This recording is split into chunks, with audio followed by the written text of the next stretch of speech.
Well, look, we've got a game to talk about, but before I get on to that, deadline day is fast approaching. You've been linked with a number of central defenders, all with Premier League experience. Is it that experience that's key, and how close are you to bringing in that signing? Yeah, you're spot on. We have been linked, and you're correct again. Yeah, it is vital that we have someone that has played in the division or has played in a level that is equivalent to the Premier League. We talked about it when we first looked at bringing players that make us better or stronger as a group, and we feel we've done that with Ivor and most certainly with Ben. We weren't going to make wholesale changes, but we wanted to bring quality in. A few players going out, which they have done, but definitely bringing quality in to strengthen the group and to push the group. So fingers crossed again over, and I think obviously everybody understands as well as it was. There's still games going on, and incredibly important ones going on. Game on Saturday, obviously, and then a game Tuesday, and still we are as well working frantically to improve our group, and hopefully we'll do that before the window shuts. Could it go right down to the wire, do you think? Yeah, it could do. Yeah, I mean, listen, there's always three things got to happen. Player wants to come. We make the correct offer, and I've identified those players, and then the selling club as well. Whether not in a selling sort of way, Kirsty, in terms of a loan, because that's what it's going to be.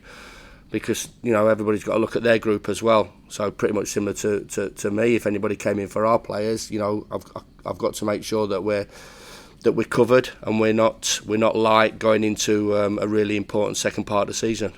Could we see any more departures? You mentioned Ivo Gerbic coming in. What does that mean for the future of Wes Foderingham? There's been reports that you would be willing to let him go in this window. Is that right? Well, Wes asked the question, would he be available to go out on loan?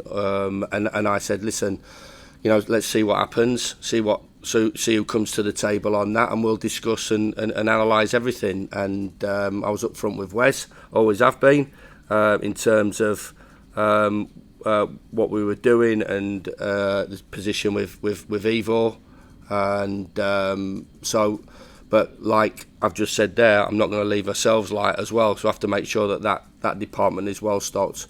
I did. I put myself out there and said Ivor's going to be the number one, and if we're buying an experienced goalkeeper for money and offering him a 3.5 year deal, as we talked about, he's going to come in and be that number one. But injuries, suspensions can happen, so I've got to make sure as well, like I said, I don't leave myself slight, and we'll just see how that plays out.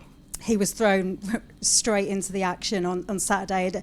A difficult result in for his debut, but obviously not at fault for most of the goals. But are you concerned at all that will hit his confidence? No, not at all. If you've managed to be in his company from the first moment I met him, he's a really positive guy. So, he understands that. I took that decision as well, so I have to take that responsibility as well. But 2 penalties, a wonder strike from 30 yards, and another fabulous strike that he felt he could have done a little bit more with. He'll be a little bit disappointed with the 5th goal, but we're chasing the game, and no fault of his as the result. It was a pretty tight game, even though the scoreline looks a little bit one way traffic. I think if you look at the game and we have reviewed it, it was a really tight game, a really enjoyable cup tie as well, and a lot of the metrics that we're looking at to improve, we're improving and have improved on, and we have to keep doing that. The biggest thing is that we don't make silly mistakes like we did in terms of the 2 penalty decisions and a couple of situations that led to their 4th and 5th goals. But Ivor will be okay. I made that decision to give him his debut, and he will be better for that going into Tuesday night's game. How big is this game in terms of your fight for survival? You know what, Kirsty, you can't really rate it smaller or bigger than any game. It's an opportunity of going and getting a result. I feel we're in good nick. We're playing decent football, like I talked about.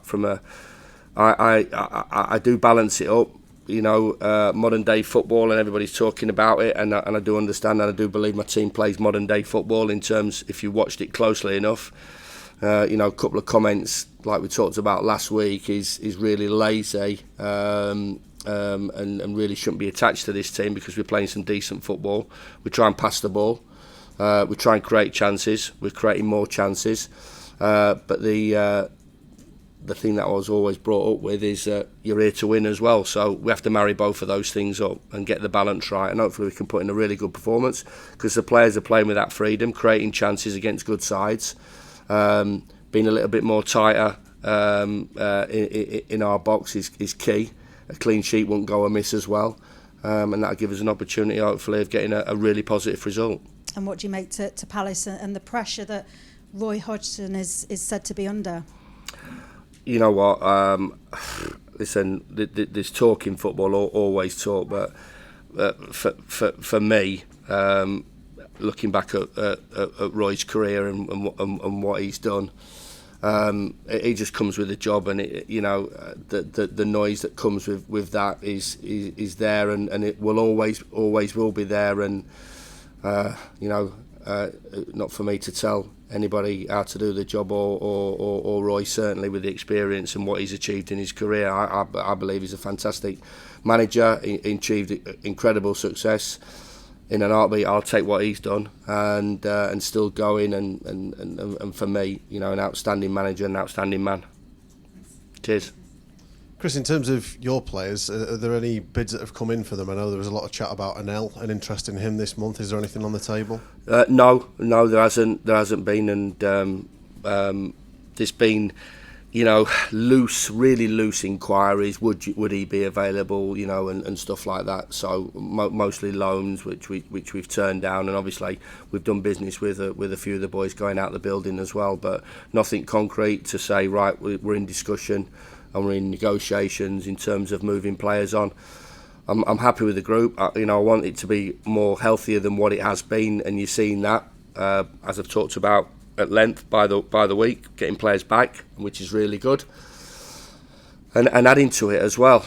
I think if you look at the group now to our first game, I think young Ryan One was on the bench, and Sidney Pate was on the bench for the Brentford game, and that's not taking anything away from them. But now we're looking at the bench now, and it's in better shape, and it gives us more options. It gives us more options with the starting 11. It gives us more options in changing things round during the game, and it gives us more options from a tactical point of view.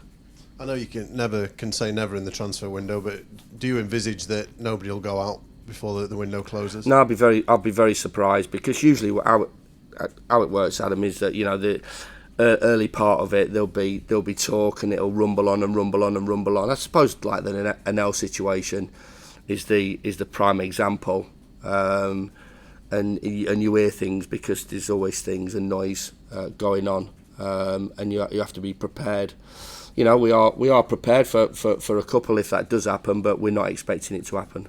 Any youngsters likely to head out on loan? No, I've been delighted with the youngsters. Even some underneath the ones that have took the headlines like the Asulas and the Brooks. I've got Arblaster coming back into the group. Gilly's done fabulous in training. Femi Sariki's done great in training. Owen Hampson, I've got to say, obviously we were part of the early sort of change in culture in 2016 in terms of where we wanted the academy to go, from a mindset and the quality as well, adding both of those up. And the work that the academy have done since then has been outstanding, and bringing the players through. And I don't see that stopping. And it's great for us as a football club, great for us as a coaching staff to be able to deal with young players as well, and those be part of the journey. In terms of your squad for Palace, anyone else back? Any other fresh injuries from Saturday? No, we're obviously missing Rian, second game of a 3-match suspension, but nobody's missing. Everybody's come through the game unscathed, and I don't think it was the two boys that have come back from AFCON who were involved on Saturday will be involved as well. And I know we mentioned contracts a few weeks ago. You mentioned Jefferson and Arblaster being close. Are they any closer to signing? Yeah, there's discussions ongoing, so we're expecting that in the next couple of weeks to come to a conclusion, which is still talking about that academy and those players that we haven't mentioned, another couple of boys that will hopefully have an impact in our group now and going forward. And the senior players, I know there's a lot out of contract in the summer. Is anything likely to be done now, or could you see that all we going are. to the summer? We are. So the sort of how we looked at it, going back deep before the Liverpool game, what can we affect with the team? What do we need to prove on defensively, attack from a possession, from out of possession? How do we need to change the feel of everything? What do we need to do to get players back injured, back onto the training ground? We've in a way we've all, it's difficult for me to come out and put a Marcelo Bielsa presentation on, because I'm not going to do that, but they all have improved, and you'll see that, because that's all about in terms of even Saturday, expected goals against a Brighton team that takes everybody to the cleaners, crosses, shots and everything like that. So we're improving on stuff like that we need to keep improving on. Certain things that we need to be improving on defensively. So January transfer window was obviously the main thing that we looked at then, and then looking at young boys' contracts, which was important, tying them up so we didn't come into a situation where they were out of contract. And then we're moving on to the senior players now. There'll be certain players, I've got to say, that we won't do anything before now and the end of the season, but there'll be 2 or 3 that we'll look at, we'll see, that hopefully will be part of the journey, hopefully in the Premier League, and if not, in the Championship. So those will be players that we will be attempting to tie down, because I think everybody knows that the situation with the out of contract players is not an ideal one for the football club, and hopefully we can just, and it's not in we want all the power. We know it's a two-way thing, but we want to put ourselves in a better position than maybe we have been. So have you made decisions on everyone yet, or is there still time for certain people to change your mind? I think there's always time. I think there's some that have got to have a really good second part of the season. There's some that you feel may be. The time is up on that. There's some you've got to look from an injury point of view to see where they're at. But there's always time to impress and take that opportunity. But there'll be measured decisions on availability, measured decisions on ability, measured decisions on culture and do they fit into the group, and how I want it to look, and I believe how Sheffield United supporters and the Sheffield United club overall want that to look as well, and we're really confident that we can get into that situation. How impressed have you been with how much Brereton Diaz has settled so quickly? He's been getting some really good reviews, which shouldn't be a surprise to anyone with what he did at Blackburn. No, not at all. And I think obviously what Kirsty said, regarding experience as well, and knowing the players as well, from a mentality point of view, from a character point of view, is really important, especially here, especially at this football club. They have to fit in, and Ben has been a dream signing, and he's going to go from strength to strength. And I always. And it's not the be all and end all, but I always gauge it on a sort of a supporter feel towards a player, and I think you know straight away. Obviously, he got himself off to a great start in terms of a positive performance against West Ham and a goal. A bit disappointed that he didn't get his second. We've had to be careful with him in terms of his minutes, because he hasn't played much at Villarreal. He's been an impact sub coming on. So we have to look after him, and it's really important. But now we're looking for him to really sort of top up his minutes, and I'm sure that once he gets his first sort of 75, 80, 85 minutes under his belt, then he'll be ready to go from the off and finish as well. He's a powerful boy.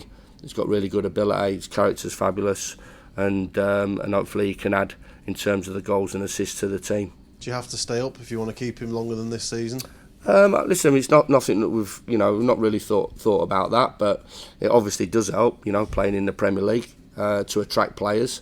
But as I've said before, Adam, we are really looking sort of that next game scenario, and the next game is obviously a big one on Tuesday night.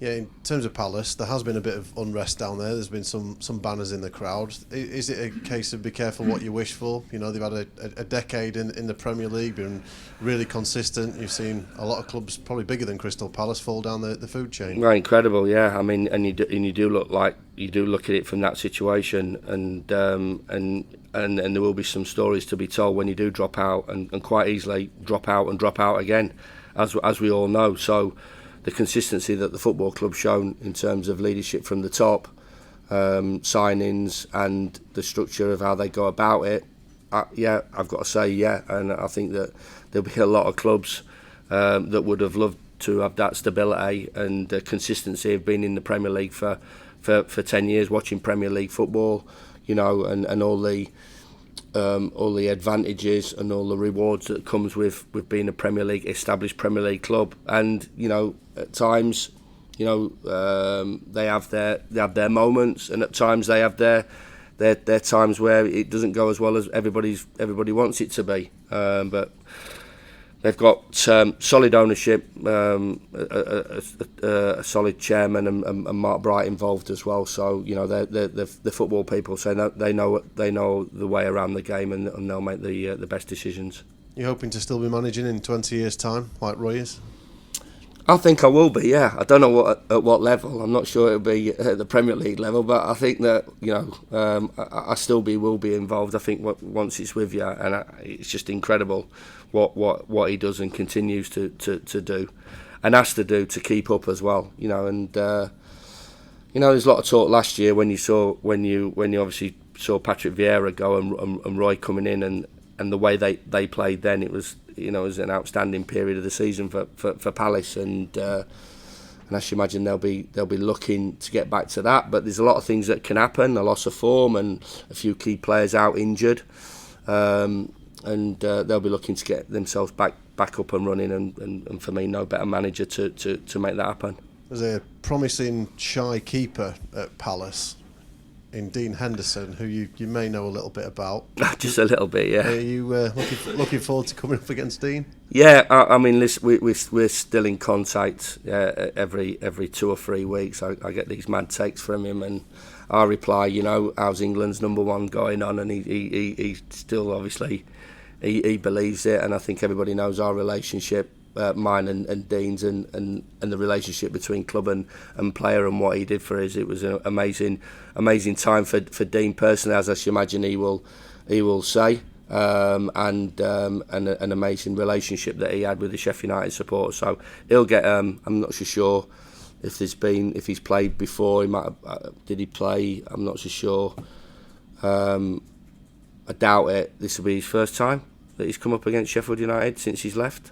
Yeah, I think so. Maybe. Might be. Anyway, I'll let you guys work that one out. But I'm sure he'll get an amazing reception from our supporters. Are you surprised he wasn't given more of a crack at Man United?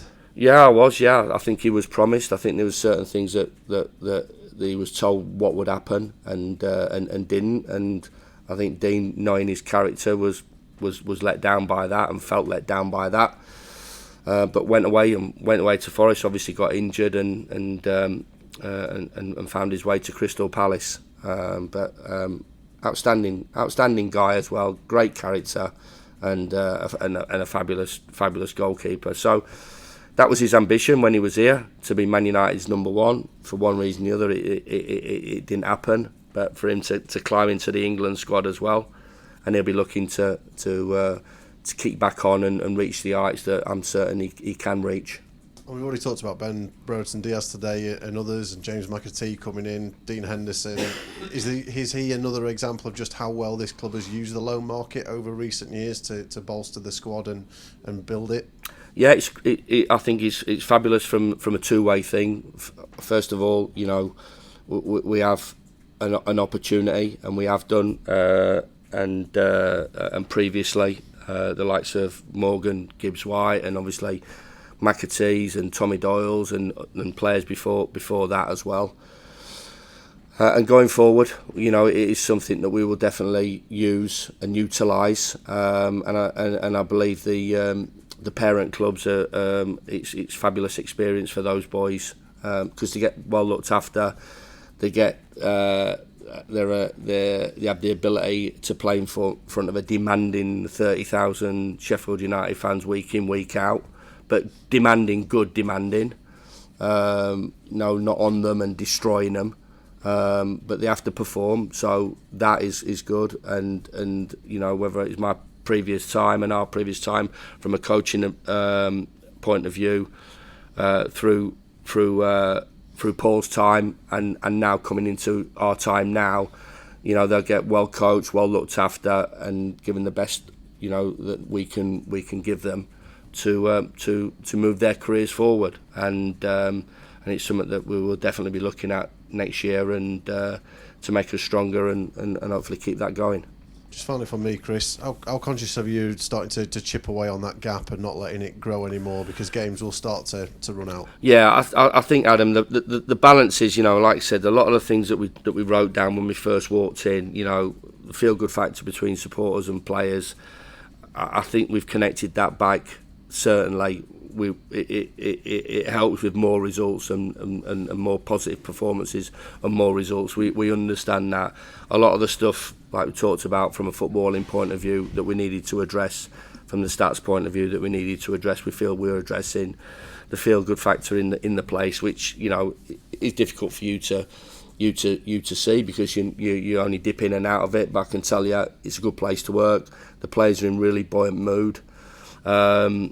They understand the challenge ahead of them, and other bits and pieces that we're happy with. There's a couple of things, like we talked about, that maybe as a manager, when you look at and I think people talk to you about this, how do you deal with that? I was asked a question actually Saturday. How do you deal with coming off?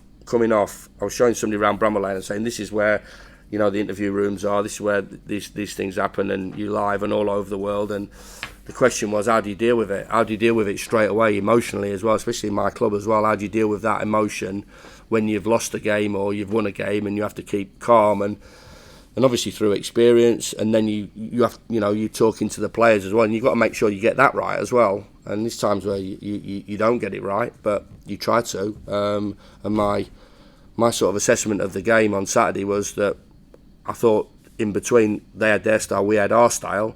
But we created just as much, if not more, chances than them. But defensively, we have to cut out the silly mistakes. It's ridiculous. Even lead up to the first goal, a poor decision to come out and press. We've got to get those details right. A couple of really soft decisions on penalties, and I talked about the referee afterwards. I thought he had a really poor game, and it felt too much for him. And and the decisions and how he managed players that were incredibly, looked as if they're going to be out for a season, and then sprang up and run 100 yards in about 10 seconds. How he managed that, which I still feel that referees can manage that a little bit better. And then looking from a defensive point of view, the goals that we've conceded, we've not been absolutely battered. The goalkeeper's not have to make save after save. The stats all back that up, and they're there to see. So that is comforting. And the last bit is around the top of the pitch, because we've had some really good chances, and quite easily that scoreline could have been flipped. And other people have other opinions on it, but we could have flipped that if we'd have been better defensively, and we'd have took our chances. They were better defensively than us, and they took their chances when they were on offer. So, there is what we need to do now. Performance, pretty good. Happy with the performances. Now we've got to marry it up with points and get that balance right, and then, because that's what we're here for, and to close that gap and to put pressure on the teams above and give ourselves a chance of getting out of the situation. So, of course, the marriage of playing well, which we all want to play well every single game, and play well and win. If not, play well, get something out of the game, and that has to be the attitude and the approach to every game. Cheers, Adam. Thanks. Morning, Chris. Hey, morning. You covered a lot of ground there, so just a couple more to throw at you. Dwelling on Cresswell Palace, I mean, 2 of your next 3 are against teams that theoretically are in reach, so there's that. But you don't want to lose. You need to win. That balance, that's the tough thing when you're approaching Palace, isn't it? Well, we go out to win every game. We've not set out to I don't say to the players, right, what we're going to do is we're going to sit on the crossbar for 95 minutes, hope we get a breakaway group, got an opportunity or a penalty or a decision, and get something from the game. All games are different, but we see every game as an opportunity to go and win a game of football. And we'll see Tuesday night just as much as we saw Liverpool at home. Obviously, there's different levels, and the probability from your point of view and the odds point of view of us beating Liverpool, us beating Palace are a little bit different. We get that.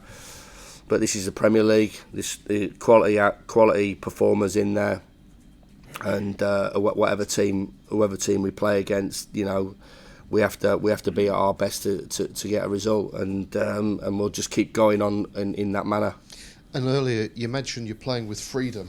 Given obviously the reality of your situation, how are you managing to achieve playing with freedom at the moment? Well, I think maybe that comes down to our approach as a coaching staff and how we deal with the players and how we're trying to take the pressure off of them. But for me, I've seen plenty of teams that have been sort of really struggling for form, and it doesn't look as if any of the players are really struggling for form. It doesn't look as if the team is getting battered from one week to the other.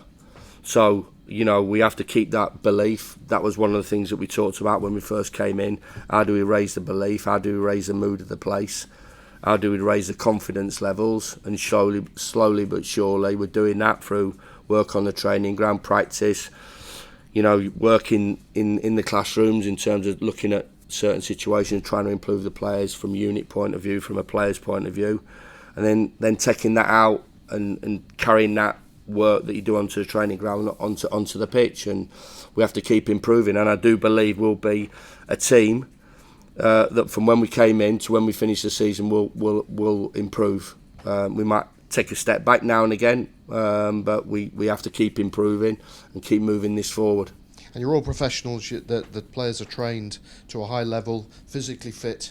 Is a lot of the battle in the head? Yeah, but the lot of the battle is making that shirt light, and the supporters do that in an incredible way. We're 2-0 down at home on Saturday, and they were with us. And you have to have that connection, and we've got that connection, and we have to have that. We have to make that shirt as light as possible for the players. So messages from us as a manager and the coaching staff is key, and what we do, as I said, what we do in the training ground and how we approach the game. And we have to have that fearless approach, really, because I certainly know when a team is incredibly lacking confidence, when a player's lacking confidence, it's an incredibly difficult game to play at this level, and they're not looking individually and as a team short of that, but hopefully building that up and getting better results will maintain and improve that as well. Brilliant, thank you. Thank you. Hi, Chris. Hey. I'm just wondering, between now and whatever happens between now and Thursday night, are you confident that come Thursday night you're going to have a squad that is capable of, turning the season around and staying up? Sorry? By the end of the transfer window, are you confident that your squad is going to be good enough for you to stay up? Well, listen, we have to take it game by game. I ain't got a crystal ball, so we just got to look at every game on its merit. But all I can say is, with the work that we're doing on the training ground, the work that we've done since we've come in and adding better players to the group, I'm trying to put a lot together, and I like to think that we've got a better chance of winning games of football, and that's all we can ask for. If it's enough, we'll never know until that day happens. In an ideal world, is it one defender you like, or two, or? No, we're just looking at a right-footed defender. We lost Basham and we lost John Egan, two huge players for us. So to get one in, we'll make the group stronger and better and compensate for the loss of two big players for us.